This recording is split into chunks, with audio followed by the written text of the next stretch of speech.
The content you're about to hear may be graphic in nature. Listener discretion is advised.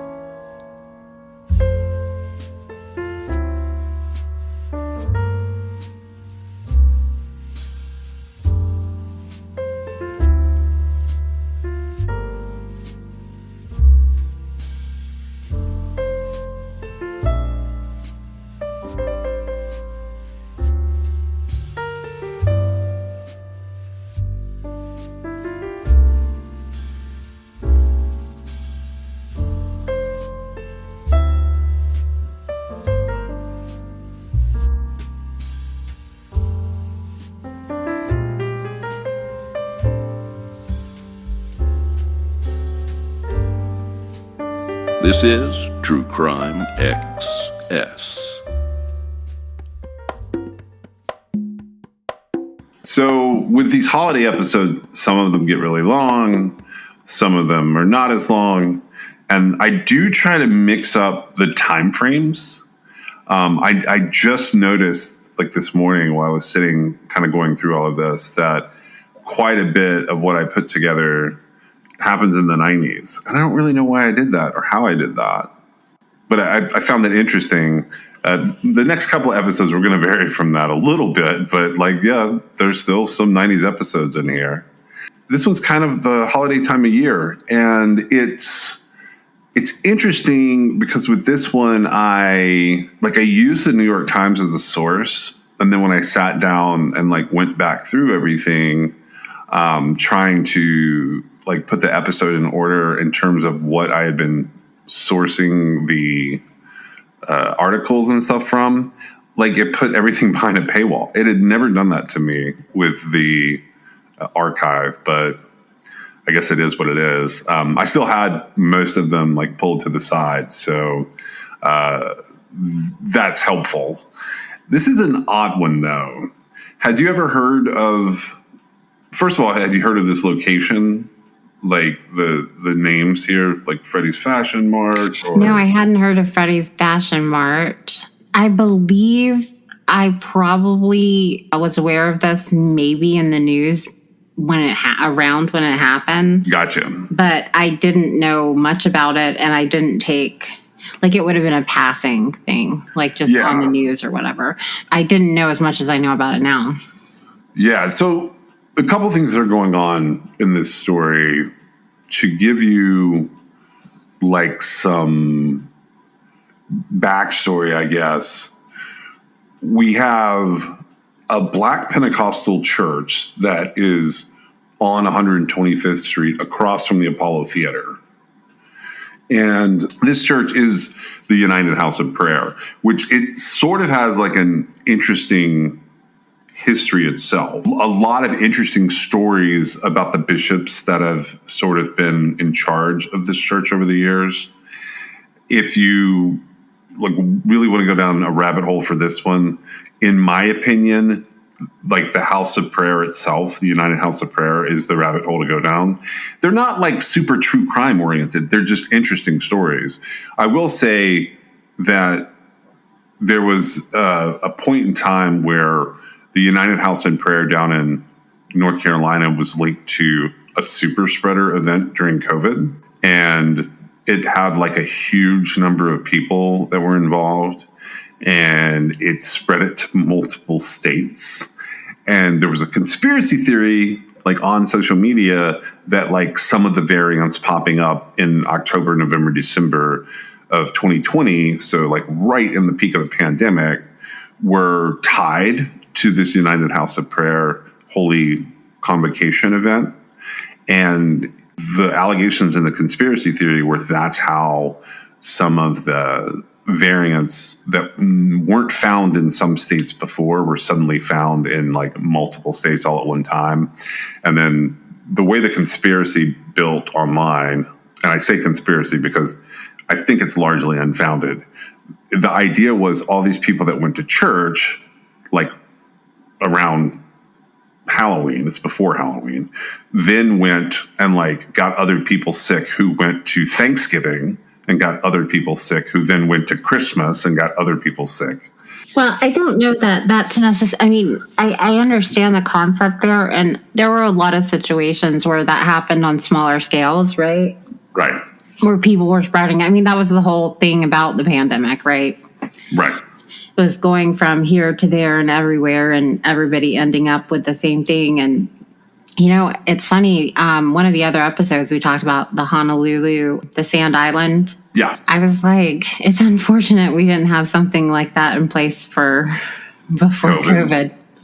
Because that's, I mean, really what happened was it just spread. I heard a little bit about what you're talking about with the conspiracy. I don't know if it's true. It doesn't matter, right? At this point. Right. So this church has been around since 1919. According to the most recent church information I could find, they have 137 houses and places. A few of them are called places of worship in 29 states, and it's believed they have currently more than 50,000 members. The national headquarters is in Washington, D.C. on M Street. They run soul food restaurants that serve the local communities. They hold various types of marching parades. They are noted for having street baptisms. Sometimes those are performed by fire hose and fire hydrant. And they are also known for their shout bands, which is a kind of fast-paced gospel music that usually has a lot of dancing going on with it.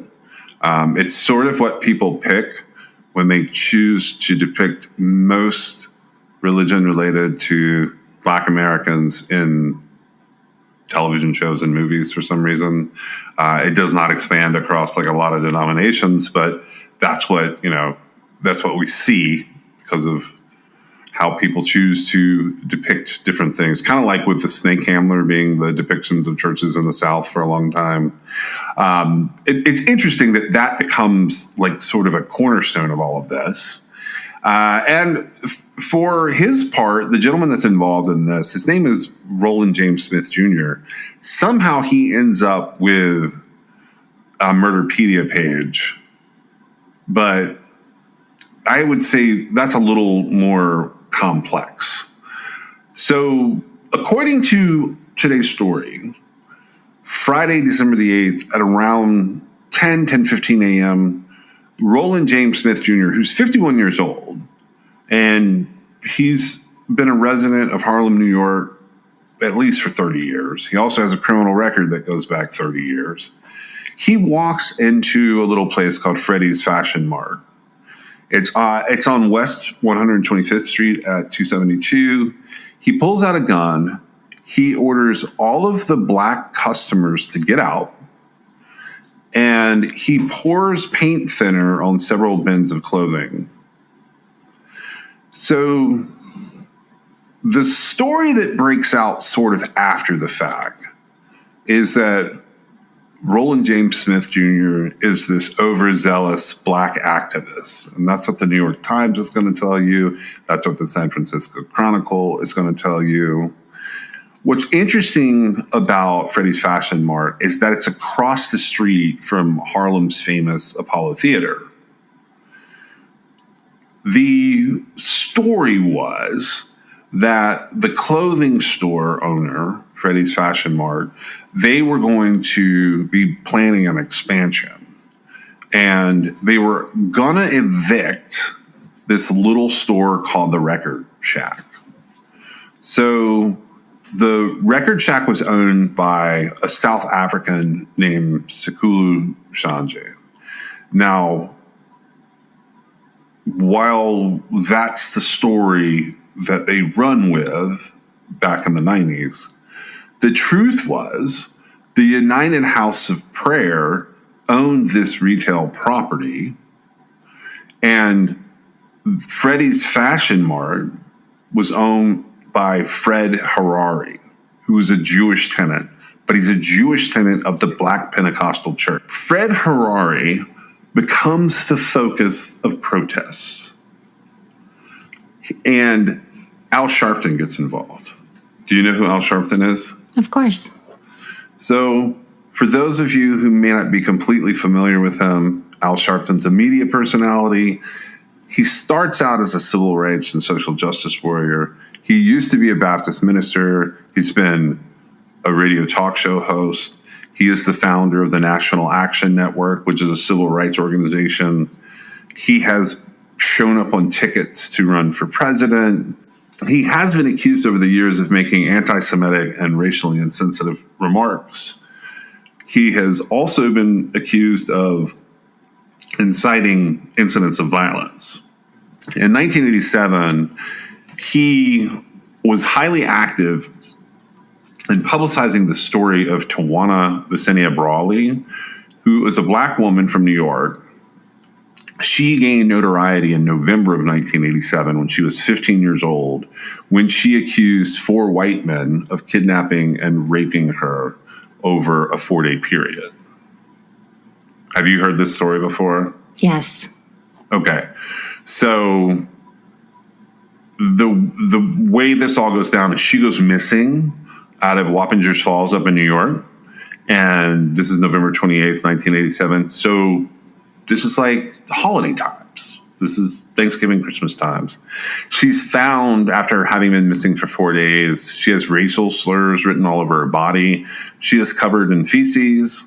The feces come from this dog who's owned by a resident of the building where she'd been found.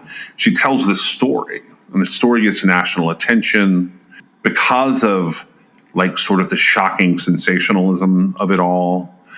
She accuses police officers and a prosecuting attorney of having been involved in this crime. She's very young. So Al Sharpton, along with Vernon Mason and Alton Maddox, they bring this girl and shove her out in the spotlight.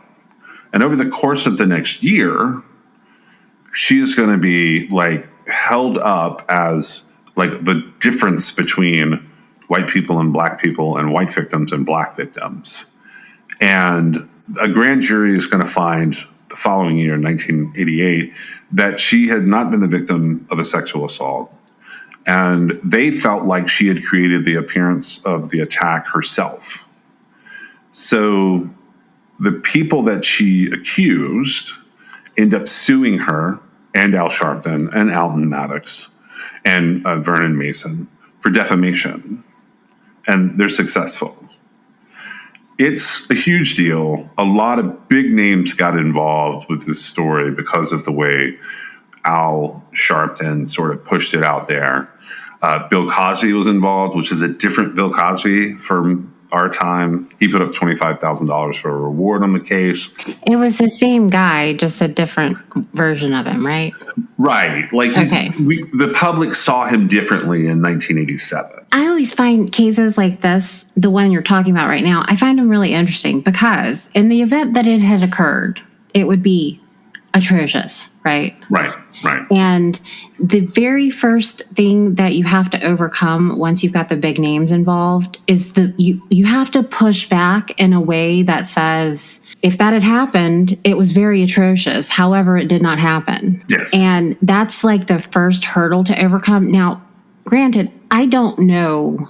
I was very young in the 80s, and I haven't looked deep into that case or anything, but I don't necessarily know like the names that get it in the spotlight. I don't know if they realize like how unlikely something like that would have been to have happened, right? I don't know if they care. Well, see, that's what I was going to say. I don't know if they use it to illustrate their point, which, I mean, maybe it exists. It kind of looks like it probably doesn't exist because of what happened, right? Yeah. But it's always fascinating to me to see that because it's people jump on like condemning completely uninvolved innocent people really quick. Yeah. Which if they were responsible for something so atrocious, they should be going through the judicial process. Absolutely. But I feel like it's kind of, I know that's been going on forever. Yes. It's an illustration of how quickly some stupid prank or story, I don't know why. I mean, obviously she needed some sort of help because she did that. I don't know. I don't even know that she thought it was going to get so out of control, right? I doubt she knew that. But everything can get out of hand really fast. And I always find those interesting. And I also, Al Sharpton has quite a few of those little antidotes attached to his name, in my mind anyway, like things that he gets really out in front of and then he just disappears because like everybody has to take everything back. Oh yeah. And well, so it's not just that. There's like cause and effect happening here as this case goes along. And I'm using that to kind of point out like something about the sort of hostage taking situation. Yeah, he likes to stir the pot, even though sometimes the pot is empty. Yeah, it's rage baiting. So in this instance, Don King gets involved. He pledges $100,000 toward Miss Brawley's education. There are protests happening in December of 1987 all along the streets of Newburgh, New York, that include Louis Farrakhan. So that's how big this gets in 1987. And I'm bringing this up because it happens ahead of like the story that we're telling today. But I want people to understand that, like you said, there's an element of like how quickly this quote went viral or became sensational or hit the national media, whatever you want to call it, that as it's happening, like the rage baiting gets really intense. The whole idea is with no real evidence, we want people to be outraged at this time of year about this young girl. And we want it to go as far and long as we can because we want her story to be heard. Right, but they make it about race. Right. Instead of about the crime. Right. So, which is wrong to begin with, right? Right. And that's where Alton Maddox was a high-profile civil rights attorney. We have Vernon Mason, also a lawyer who has been involved in a lot of New York cases that are very, very racially charged and charged for other reasons. They basically create this national media sensation. They whip up a frenzy with their press contacts to focus in on this case. And I just want to point out how much harder that was to do in the 80s than it is now. This is incredibly difficult, and because of how racism existed at the time, it was even more difficult to do. So they had to put a significant amount of resources into this, time, money, effort. And it's sort of like a snowball going downhill, right? Right. And the way that they keep that snowball going is they accuse more and more people of being involved in a cover-up of what Miss Brawley's story is. And they say that that cover-up is solely because the defendants that they believe are involved in the case are white. So they further suggest that, like, the Ku Klux Klan, the IRA, several branches of the mob are all in cahoots with the United States government to cover up this case because they see no movement in this case.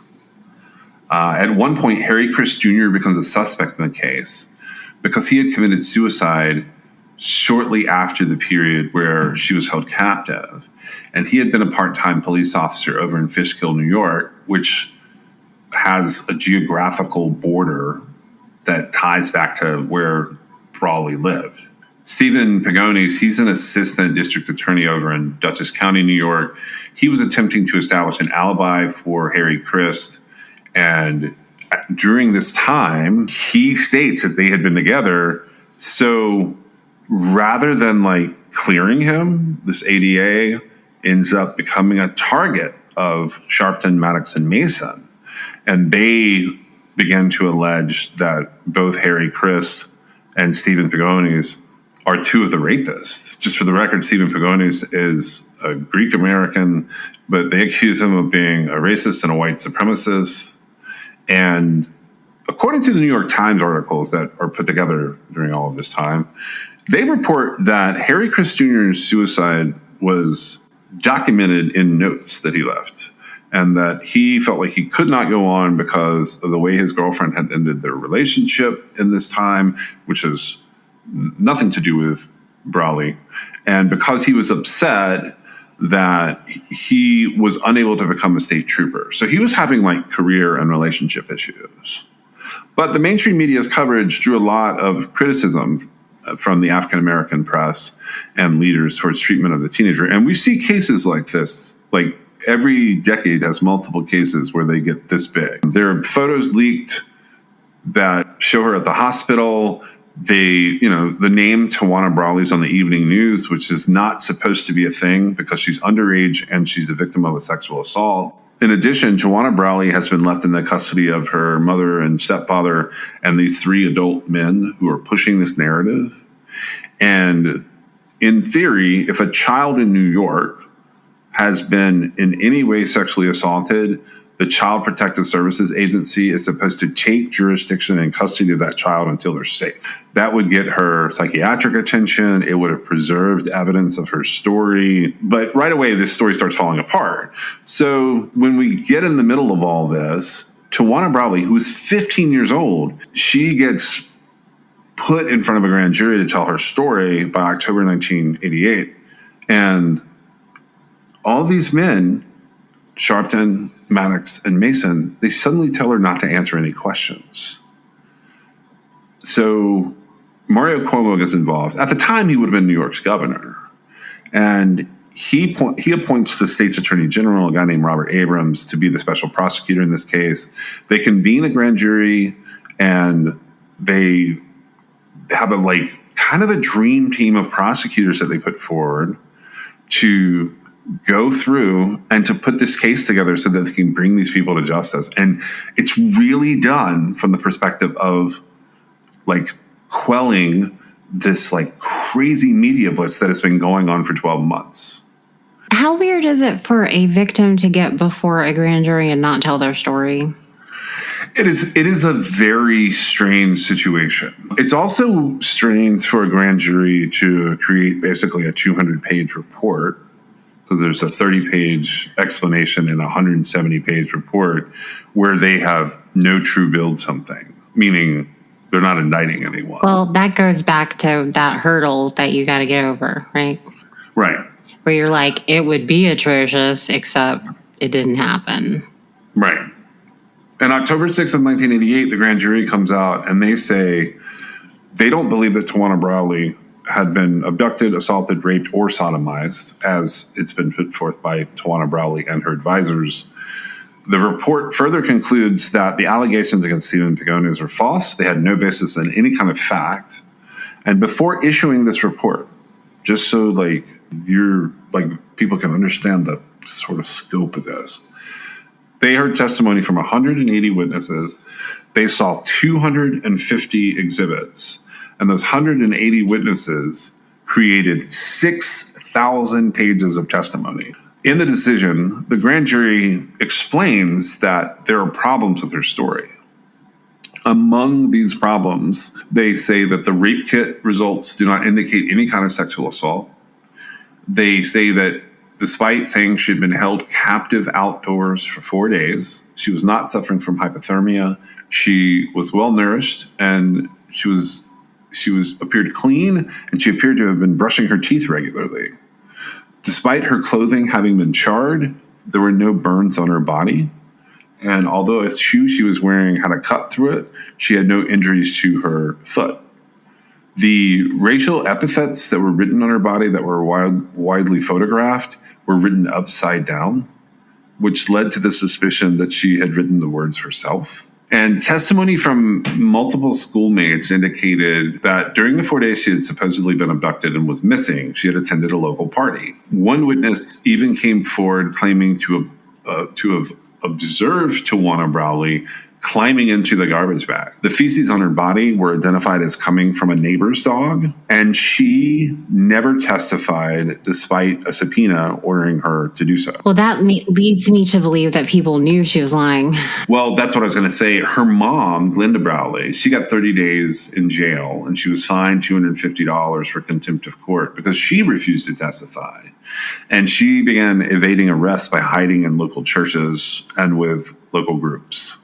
Police failed to arrest her, and they argued at the time that it would lead to violence. So eventually, the Brawley family, they fled New York State.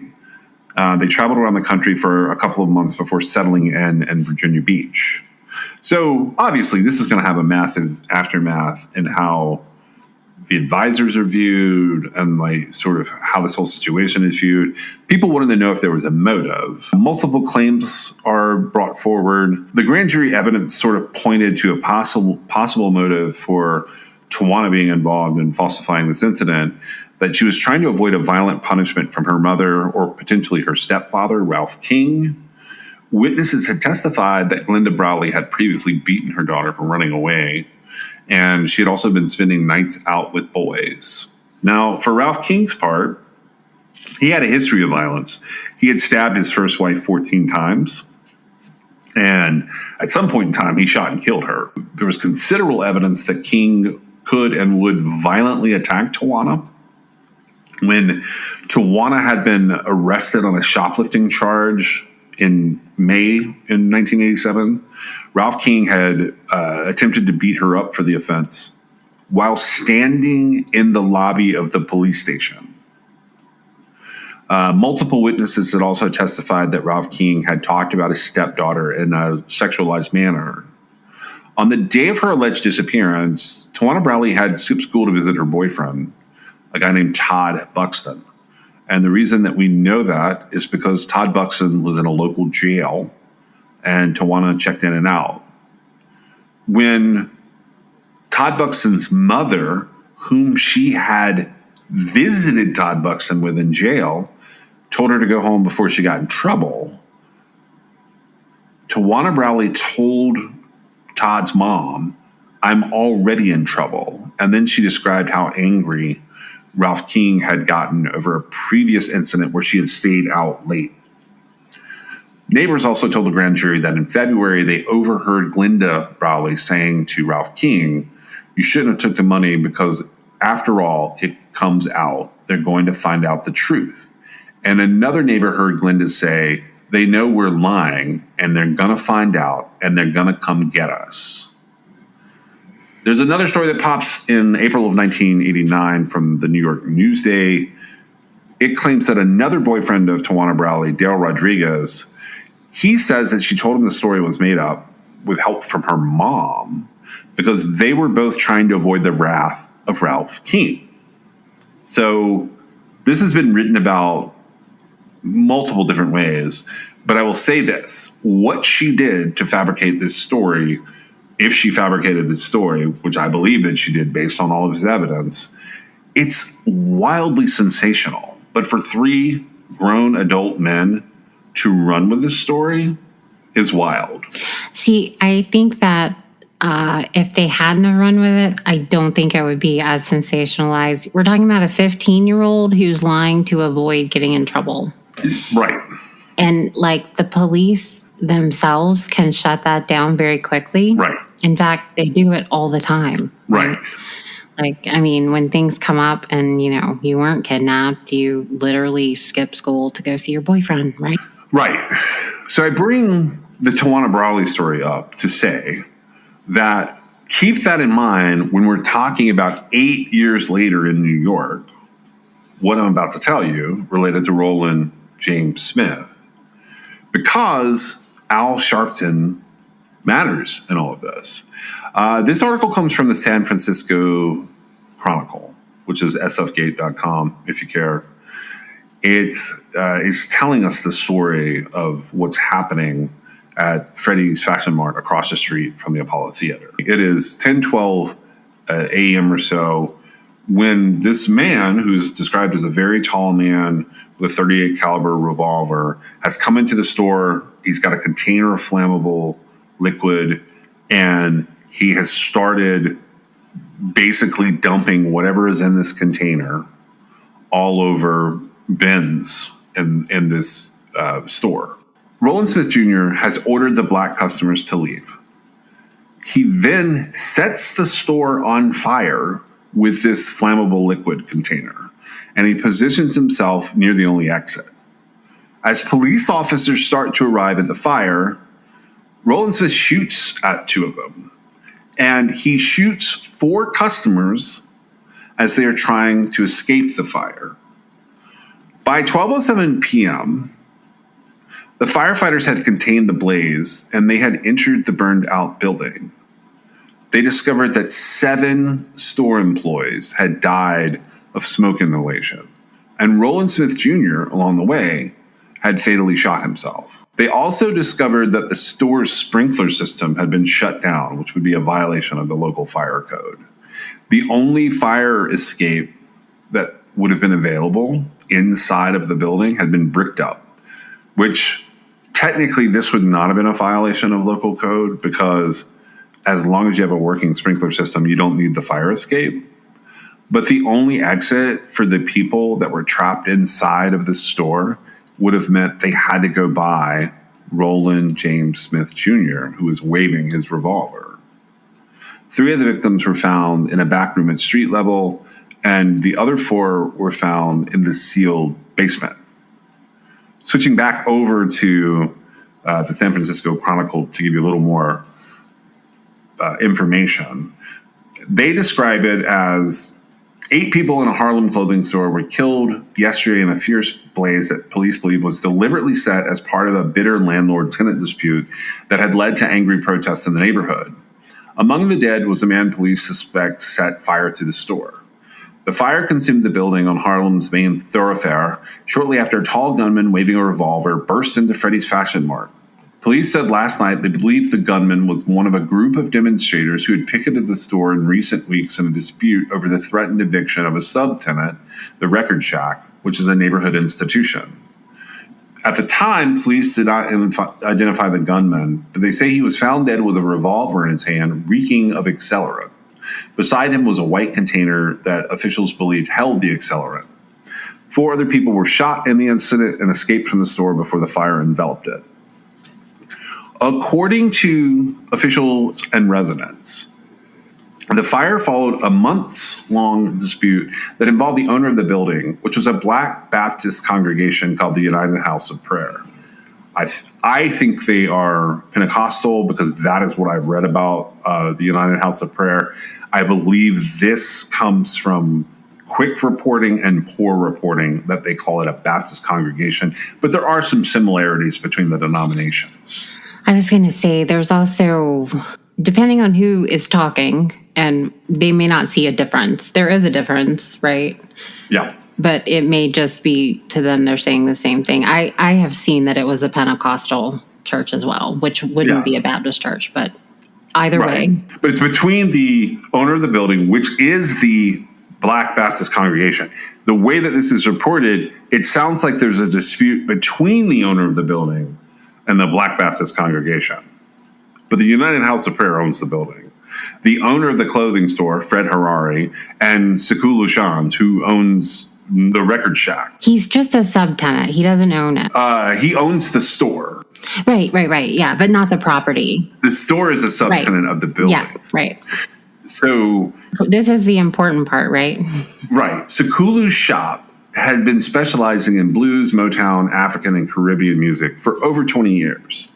And he was being evicted as a subtenant of Fred Harari, apparently at the instigation of the church, who is they're part of the ownership of this building. So there had been a dozen or so pickets outside of Freddy's Fashion Mart urging a boycott of the store because they believed it did not employ blacks and was behind the eviction of the Record Shack. And again, Fred Harari was evicting them at the behest of the Black Pentecostal Church. Right. Just making sure that that people get that part because it's about to take a turn. So the commander of the 28th Precinct, a deputy inspector named Joyce Stevens, said the police department, in addition to sending uniformed officers to monitor the picketing, had opened a racial bias investigation of an incident that had arose during the protesting on November the 29th. Joyce Stevens said a security guard told the police that one of the demonstrators had said, "We're going to burn and loot the, quote, Jews." So Rudy Giuliani and Police Commissioner William Bratton, they rushed to the scene. The mayor, while saying that the investigation focused on the protest against the clothing store, also urged New Yorkers not to rush to judgment about the case. At the same time, the Reverend Al Sharpton, who had been helping to sponsor the protest against the clothing store, criticized the investigators for quickly linking the conflagration to the protest. Because of the intensity of the fire, it took more than 2 hours before firefighters could reach the inside of the gutted store. Besides the gunman, they found 3 bodies huddled together in a back room on the first floor and 4 more bodies clustered together in the basement. The police and medical examiner's office quickly said 7 victims apparently died of smoke inhalation, but it was unclear whether the gunman died of smoke inhalation or the single bullet wound he suffered. In the early moments of the confrontation, police said the gunman fired on 2 police officers arriving on the scene, but Bratton said a preliminary check of the weapons on the police officers on the scene indicated they had not fired their guns. Of the 4 people wounded in the gunfire, so these are the people running out of the store, the police said that 3 of them were listed in critical condition. Okay, so why is all this stuff about Al Sharpton important? Because he'd been sponsoring the protest, not understanding the chain of ownership between all of these people. And they were putting the blame on Fred Harari. Right. In a very specific quote. Yeah. That Al Sharpton, he incited rage, just like you were saying. Yeah. Yeah, so this quote, they believe it potentially came from who would eventually be the person setting the fire. And I don't know for sure that Roland James Smith Jr. is the one that said that. They sort of indicated in some of the articles. People can come to their own conclusion. They do have an interesting blurb here I'm going to bring up. It's labeled as a subtitle to the article, possibly false ID. And it says, the policeman said the gunman was carrying an identification card with the name Abudama Malika and an address on Mount Morris Park West. They're not sure whether this is his true identity. Detectives went to the address and said that residents there had never heard of him and did not recognize the person in the photograph. Now, keep in mind, what I'm reading from is from an article in 1995. It's happening December 9th. It's in the hours following this event. So I just find it interesting how it's unfolding, and somehow the San Francisco Chronicle is covering it all with the New York Times. So we got these detectives, they're going around and no one knows who this is. One of the detectives is quoted anonymously, we're confident he was not known at the location on the identification. So the day had begun like any other for the dozen or so workers in Freddy's. There were construction crews working on a store expansion, and this is important. A $5 million renovation to the church. Suddenly, the world exploded in the chaos, confusion, gunfire, flames, and death when a man walked into the store, kicked over a table, sloshed flammable liquid around, shouted for people to get out, and began shooting. So that's where we get this story from. Then we get a little bit of story about the officers. As they raced into the store, the man was shooting. So this is the cops going on. 3 wounded people were helped out of the store, but one of the officers was pinned down and trapped inside. More police from the neighboring 25th precinct responded to the call for backup. They got the officer out unhurt. At St. Luke's Hospital, there were 3 badly wounded victims, all men. They had been taken there. Dr. Kevin Sanborn, the associate director of anesthesiology, said one of them had said that a man came into the store and started the fire right away, and as people tried to escape, the man started the fire at them. Across the street, a man named Thomas Pierre, who's a voter registration worker, he glanced out his 3rd floor office window when he heard sirens and shots and saw police rushing up and men dressed like construction workers staggering out of the building in pain. Suddenly, the whole front of the building went up in flames. It started just like that. So this is a little less hostage taking and a little more like crazy firebomb attack. A little, yeah, but they were still hostages because he entered the store and he let some people go. He told the black customers to leave, right? Yeah. And then he was going to hold them hostage until they burnt or smothered, died from smoke inhalation, however you want to say it. So I think it is hostage. Yeah, it is. Like I think it's kind of a mixture. Because part of the hostage taking dynamic is the terror you experience in between time, right?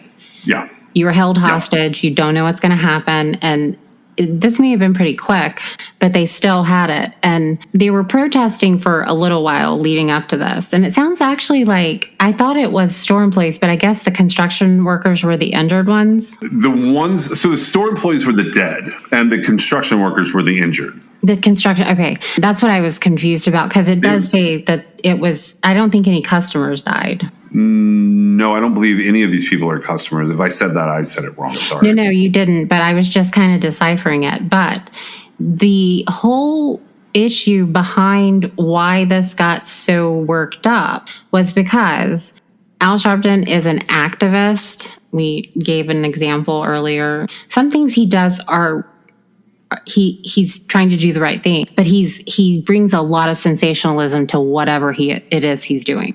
Right. And they had been leading these protests, and Sharpton said to the crowd of protesters, "We will not stand by and allow them to move this brother so that some white interloper can expand his business." Right.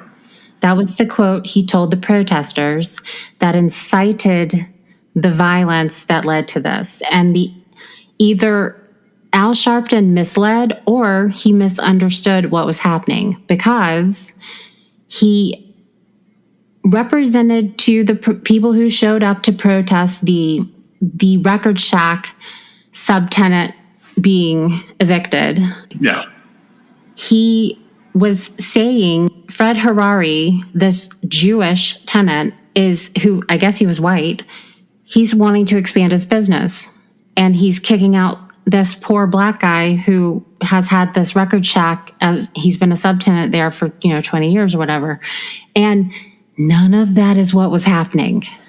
Right. And so it was all for absolutely nothing.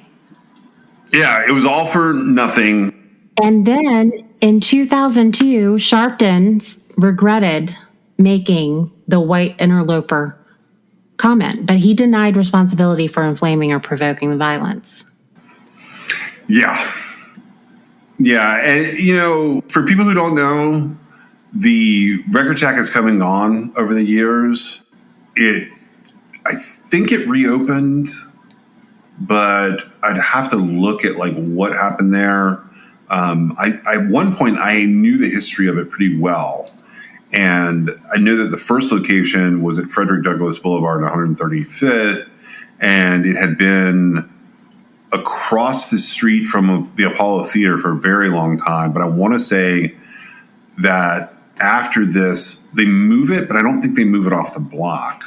I was going to say, so, the solution to this, for one thing, I do want to point out, I don't know that the Record Shack owner was behind any of this, right? No, I don't think he has anything to do with it. He probably just said, "What can I do?" And he might have started a little bit of a hubbub. And so the answer would have been for the community to come together and say, okay, well, they want you out, or direct it towards the people who are actually the church, right? They wanted to expand.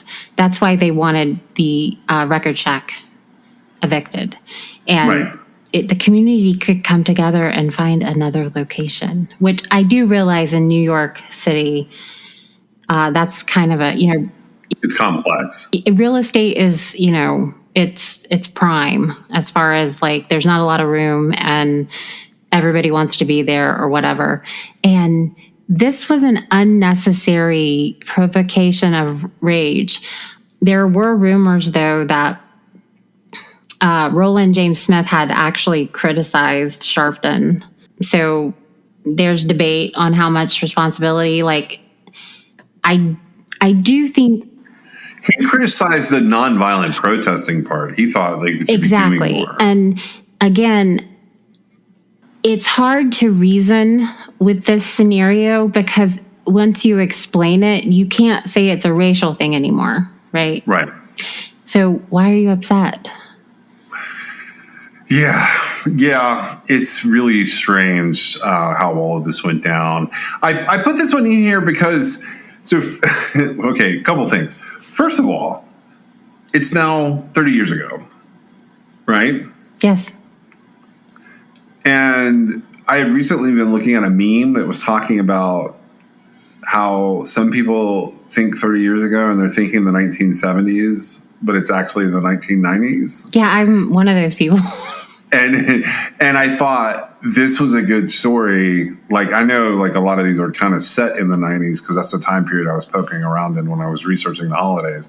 But I thought this was a good story to put out there because of how it tied into what I call today rage baiting, where people like put up a reel or they put up a Instagram post or a Facebook post or a TikTok or whatever. It's far too easy now to do that.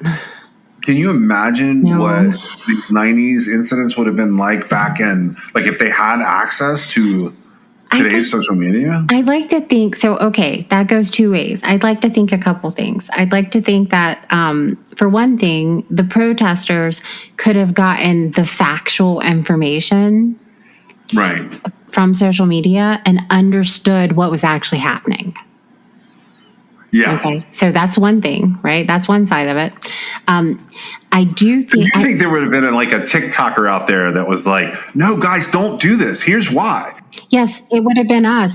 Let me show you how the church actually owns this building. Yeah, like us, we would have been doing that. Like, we would have been saying, like, I mean, I don't know that we would have been doing this in 1995, but instead of just listening to Al Sharpton, who is a well-known, like, talking head, so to speak, of Black activism, standing there while all the Black people in the community show up, and he's saying to them, they are putting one of our brothers out of business so a Right. white man can expand his store. Okay, that's not what was happening at all, but all those people hear that. And of course it enrages them. But if we had social media, you know, for one thing, I don't imagine people like showing up. You get your information, you don't go somewhere, you get it from somebody that's there telling you about it, right? Yeah. And then you have to weigh the facts of the situation, right? And people who are trying to, you know, make this situation, like, normalize it and make people understand that that's not what's happening, they would have factual basis, like, from, okay, look, you know, the Black Pentecostal Church, the United House of Prayer, actually owns this property. So this white guy, and I'm quoting like our audience can see me, this white guy, yeah, air quotes, this white guy has no authority over anything here, right?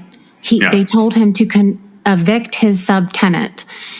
And probably what they said was, we want this space. We have you as the tenant for it, but you have a sublease, and we want you to evict it, and we're going to take the part you've subleased, right? So they were probably modifying his agreement as well. Okay, and so people would be out there saying that kind of thing, and then I think at least part of the people who were so enraged would understand, and I would hope that the people that understand would spread it around. That's what we try to do with a ton of cases. I know this isn't really a case, so to speak, but 7 people and the perpetrator died, right? Yeah. And so, this is a big deal. So I do think social media can work for you. I also think that there would be a ton of people out there rage baiting. Yeah. I think it would be too, yeah. And it is left, of course, now, like, my brain isn't really doing this very well because I know in 1995 social media didn't exist. I was also like a teenager, right? Yeah. And so I think to myself, like, I would be one of the people doing this, except not when I was a teenager. Like, I would do it now, right? Because I want people to make their own decisions based on facts, not what somebody has told them that's wrong, especially when it's wrong, right? Yeah. And so social media is a double-edged sword. Oh, 100%. You would have the people who were being dramatic for clicks and likes, which Al Sharpton is the version of those people, right? I mean, he is. He's the one who's like, look at me, listen to what I'm saying. And, he got that way on his own, or whoever helped him do it. And you just have to take what he says with a grain of salt, as far as I'm concerned. right? I mean, I don't hear the words coming out of Al Sharpton's mouth and know for certain that it's absolutely true. I also don't know whether he is like a legit just content creator from, the 80s and 90s who. He's kind of a spin doctor. Well, I don't know if he actually believed what he was saying or not. I think that it's possible that you could hear that, be enraged, say it out loud without even having any understanding of it. I could have done that at some point in my life. I think I probably have done that at points in my life where I heard something just so outrageous and I just spit it back out without verifying the sources. It's just, I'm nobody and it doesn't catch fire, right? It doesn't matter. Yeah, and he's really just a personality through all of it. You're right. He really is. But I don't know that he's trying to do it on purpose. And I also know that it's very, very difficult to even find the balance now. And we were not ready for social media in 1995 for sure. We're not ready for it now, but it does have a way to balance. Part of the problem is in these types of situations where where someone's screaming racism, the people who are saying, wait, it's not racism, they're the people who get jumped on. Right? Yeah. And so, like, we are the people who get jumped on about things. And I don't really care because, I'm a grown up and I know what's right because it's right, not because somebody told me, right? Yeah. It's a whole different situation. But I do think that that could have gone a lot of ways. And I feel like it's really sad that there were victims and people that got hurt. Do you have any idea if the Record Shack is still? No, so that's what I was trying to remember because I had run the history down at one point. Like it closes, but it's like I remember when it closed, it had been in business for 40 some years. So it doesn't close because of this. It could have been just the cycle. Like he could have been ready to retire or whatever. Right. And then I think he legitimately, he said, I want to retire, but I think it was really that the cost was too high for him to keep renting. Oh, really? Well, plus record stores, I mean, actually they have some novelty niche to them, but they kind of got replaced, right? If I remember correctly, he closes sometime in the early 2000s. Okay. And then he tried to reopen as the Harlem Record Shack or something like that. And I don't think that iteration of the store still exists. I don't know if Sean's is still alive or not. I was thinking about that the other day because I did another project related to the Apollo Theater a while back. And when I was looking him up, I remember like reading some memorials, but I'm not sure if it's a memorial for the store or him. My assumption is at this point that like online music has killed the Record Shack. I was going to say it wasn't just his, right? Like you're not going to go buy a physical copy of music now. No, a lot of people don't. I mean, some people still do, but not enough to keep a store like that in business in that kind of expensive area. I mean, that's hard. Yeah, and that had nothing to do with anything except the evolution of technology, right? I mean, yeah. Ultimately, it's just the evolution of technology. That's all I got on this one. I didn't know if you got anything else. Nope, that's it. Special consideration was given to True Crime Excess by LabrattiCreations.com. If you have a moment in your favorite app, please go on and give us a review or a 5-star rating. It helps us get noticed in the crowd. This is True Crime XS.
True Crime Excess is brought to you by John and Meg.